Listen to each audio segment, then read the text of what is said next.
Research Club, I was in Entrepreneur Club, Paramedic Club. So they would fully train you for whatever that COVID role was going to be. Nobody was training me. I was there on my own free will, out of my own interest, and trained in a number of clubs. A mechanic, but you were training yourself in a whole range of different skills. And I noticed your DD214 document, it actually shows that you've got a sharpshooter's achievement. Yes. Yeah. So how many mechanics have a sharpshooter's achievement? Not many. I will say that the standard for marksmanship in the Air Force is pretty low, but I did qualify as expert marksman in a number of small arms. Right.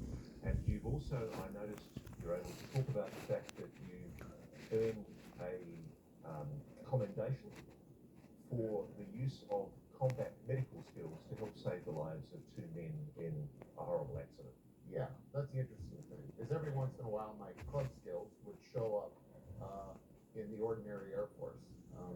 Part of what goes on when things are heavily compartmentalized is often the left hand doesn't know what the right hand is doing.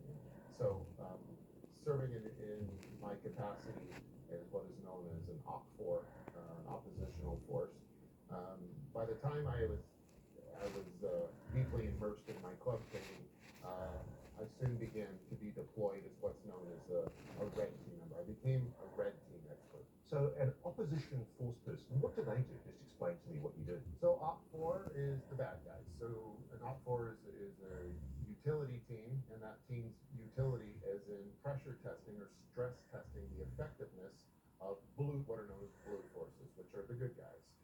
So OP4 is trained to deploy their own intuition and innovation in order to make the regular soldiers' lives hell. And that was where I was uniquely qualified and was deployed in that fashion in a number of real world scenarios and training scenarios. Now, it's a very useful set of skills that you acquired in the Air Force. Yes. You've essentially had the training of a top tier 1 operator at, if you like, Delta Force or STS-24 level, which is the top US Air Force elite group, but you were not a top tier 1 operator. That is correct. There's no evidence that I was ever assigned to any task force that was associated with those teams you just mentioned. What were you? What was I? Ross, I was a highly talented airplane mechanic who got to deploy on a number of presidential support missions. I was a security escort for what are known as HVTs all over the world. I also deployed in Bosnia in support of the hunt for war criminals. So why do countries like America have covert people like yourself? What's the purpose of it? Well, there's a lot of utility in what you could call a hidden hand. For better or for worse, the U.S. government and its agencies tend to paint themselves into a corner, and they're bound by their own regulations and rules of play, and which makes it extremely valuable to be able to outsource to folks who don't have to follow those same rules. So you were operating outside of the normal rule book, but to be clear, there's nothing wrong with a covert role. The US government uses covert operators all the time. Absolutely. It's 100% in the best interest of everyone in this country and to maintain superiority from a national security standpoint that we play the game that way. And do you regard yourself as a patriot? Do you Absolutely, first and foremost, before anything else. And I'd like to be clear, let's do this right now. I'd like you to know exactly what side I'm on. Firstly, I'm on the side of my family and my friends. Second, I'm on the side of the American people, and I'm on the side of the government and the military third, and only as long as they're taking care of the first two. In that time, when you were being trained, learning all these skills, did you have any idea about aliens? No, not at all. One way you can validate that you were doing special work is that you were actually recommended for a heroism medal, weren't you? The US Air Force Air Medal. I was. And you're not allowed to talk about that operation, are you?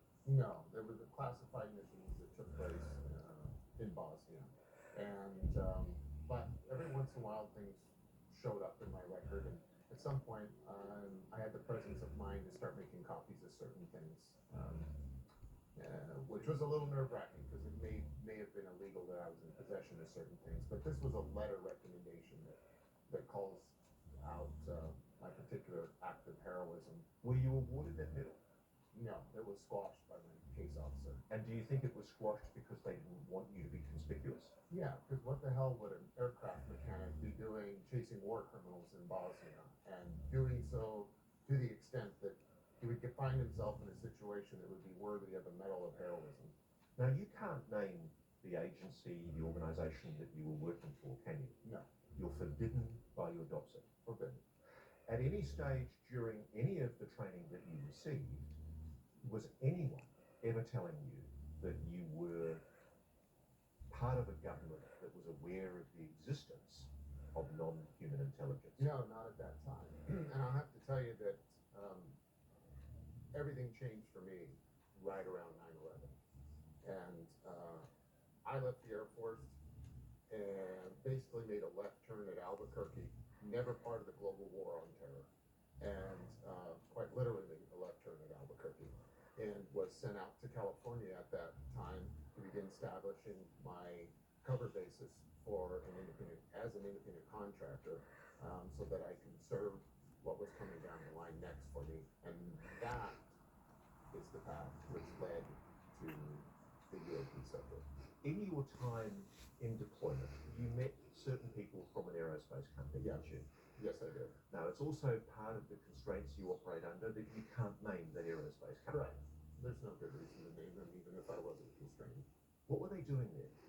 Well, they were supporting us with some new weapons technology that could be used to disable vehicles and aircraft. I could disclose this. My understanding is that they were essentially using, it was actually, I think it's a matter of public record, that microwave weapons, pulse microwave weapons, were being used at that time. Correct. There were some early prototypes that were being used at that time, and I met individuals that were there representing the companies that were providing that service to the government, made some friends, and those relationships led to opportunities later in the California desert, where I began my journey. Before we go any further, had you ever, as a child, experienced any kind of anomalous phenomenon yourself? No. This was completely off the books for you. It was complete revelation to you. I mean, I was born in the 70s. I grew up a fan of Star Wars and Star Trek and Back to the Future, and certainly was a pleasant and fun idea. But during that same time, it was also very clear that the culture, it was clearly nostalgic, like the subject matter of UAP and non-human intelligence, which wasn't an acronym we used back then, aliens, let's say, that it was 100% a fictional story. So while I was interested in it, it was purely as an adolescent, being interested by any other fictional subject. Before we get into the nitty-gritty of what happened after 2001, I can't see it. let's talk about I don't know. what you perceive are the rights and responsibilities of American citizens under your Constitution. As an enlisted man, did you swear an oath to the Constitution? I sure did, yeah. How much do you care about the ideas and the principles that are espoused in the U.S. Constitution? Those ideas are absolutely paramount. They come above everything else. Even though I mentioned my family and my friends, or whose side I'm on first, I cannot facilitate protecting them without the fundamental nature of the U.S. Constitution. So it is paramount to everything else. Is it fair to say that the reason why you're speaking to us here today is because you think it's important that the American people be told about what we're going to disclose in accordance with the Constitution? Article 1 of the US Constitution enshrines the idea that all arms of government must be transparent and accountable to the Congress. Mm-hmm. Is that happening? I can't really speak to that. From what we're being told, there is no evidence of extraterrestrial presence here. There is no evidence of non-human intelligence. There's a little bit of admittance and evidence that there's something anomalous in the sky flying around and we don't know what it is. So the bad news is I can't really help further that that question that everyone wants answered. The good news is I'm going to begin to be able to start answering that question. And that's the primary reason I'm here to speak to you today. Do you think Congress is being misled, deceived about what is secretly known about non-human intelligence, alien life, engaging It's with clear they don't have the full story. What's being held back? Find a fresh look on Vinted this season. Download the app. Ocado match your shop on thousands of products to Tesco.com. One thinks that Ocado do that especially for her, so I had to tell her they do that for everybody. No, That's shut not her just dreams. you, Mum.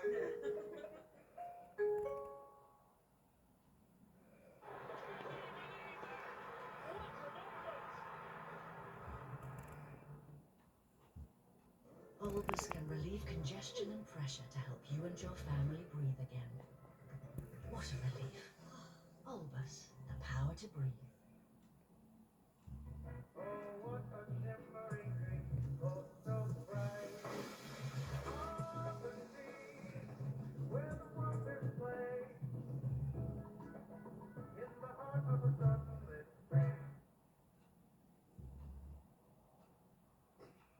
Just about everything. But there's another problem. I don't even know that they're giving it the proper attention to begin with.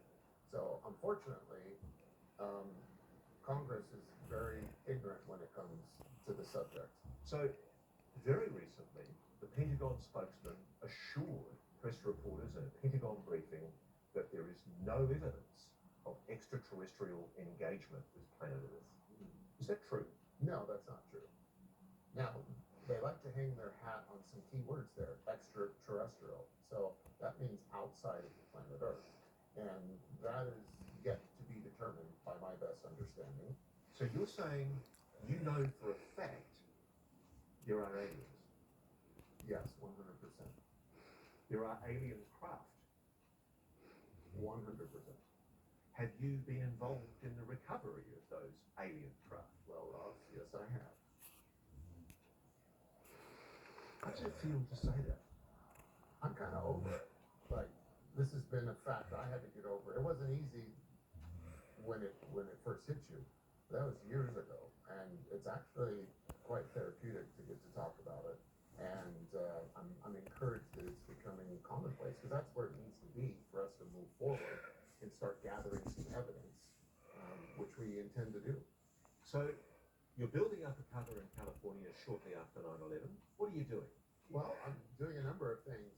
One, trying to fill out a sensible explanation for my backstory. I mentioned one of the clubs I was in was Pilot Club, and you'll speak to my good friend Don Paul here shortly, who I met during that time.